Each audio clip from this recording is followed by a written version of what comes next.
Festival anya édition fɔlɔ kɛ mois de mai tɛmɛnen ala barika la laɲiniw sabatira. An ka laɲini ye mun ye festival in ko la parce que depuis wagati jan an y'a fɔ a ye cogoya min na ne ye artiste ye ne ye nin ka manager an bɛ wele festivalu la yɔrɔ caman na dugu caman na an sera yɔrɔ caman na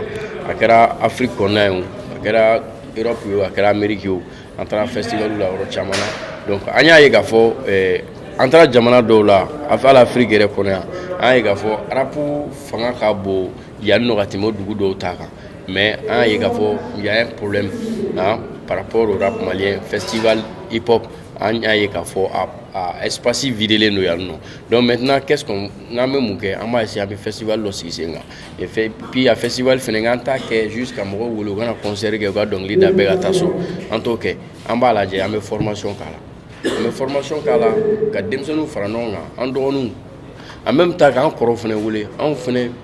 yan'an ka n'a kɔnɔ minnu fɛnɛ kɛra tutigɛbaw ye olu dɔw fɛnɛ wele ka na u ka n'u hakilinataw ɲɛfɔ denmisɛnninw ɲɛna u ka n'an ka hakilina falenw k'an ka échanger pour que musique min n'an bɛ k'a kɛ depuis combien de temps a b'anw nafa cogo di en même temps ka jamana nafa. N'i bɛ mɔgɔ n'i bɛ fɛ k'a dɛmɛ fɛn min ka d'a ye i b'a dɛmɛ o sens de la c'est pas comme k'a fɔ ko an bɛ concours kɛ k'a fɔ an bɛ wari dɔw ma an bɛ fɛn dɔw ma aw bɛ fɛ ka kɛ rappeur ye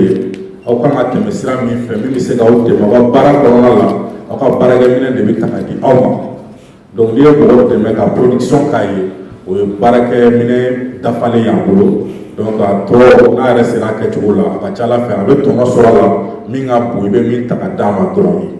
Concours dabɔkun ye mun ye pas forcément mɔgɔw yɛrɛ ka gagner yɛrɛ mais a bɛ mɔgɔw permettre u ka expérience sɔrɔ u ka dɔnniya wɛrɛ sɔrɔ ka fara u ta kan pour que se k'u ka musique labɛn cogoya min na bon maintenant atelier de formation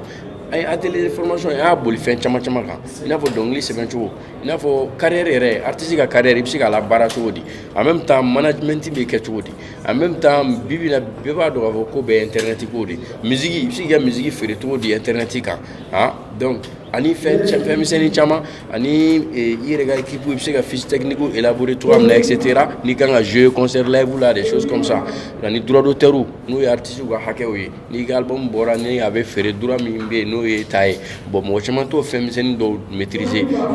donc maintenant an ye mɔgɔw wele ka na u ka n'u ka expérience dɔnniyaw di mɔgɔw ma rappeurs ma a la ka ɲɛfɔli kɛ mɔgɔw ye a la. Concours est étape pour donner rap là qu'il faut obligatoirement, pas forcément pour tout le monde, mais c'est important qu'à thème à canal fait qu'à ce qui a niveau et qu'à ce qui a bon et pour y rap là il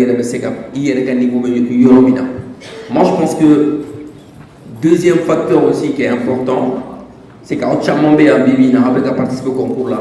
Mais au BFNB pour la palais, c'est-à-dire qu'il faut la première partie là. C'est-à-dire la stratégie où souvent le concours vous permet qu'un objectif faut atteindre, qu'à sera la stratégie ou moyen. Souvent, ni temena concours fait, ni gagnant, concours c'est que ça ou bien qu'il a pas Jona, ou il est katiling à temer ni pour la stade là pour qu'il gagne la première partie là.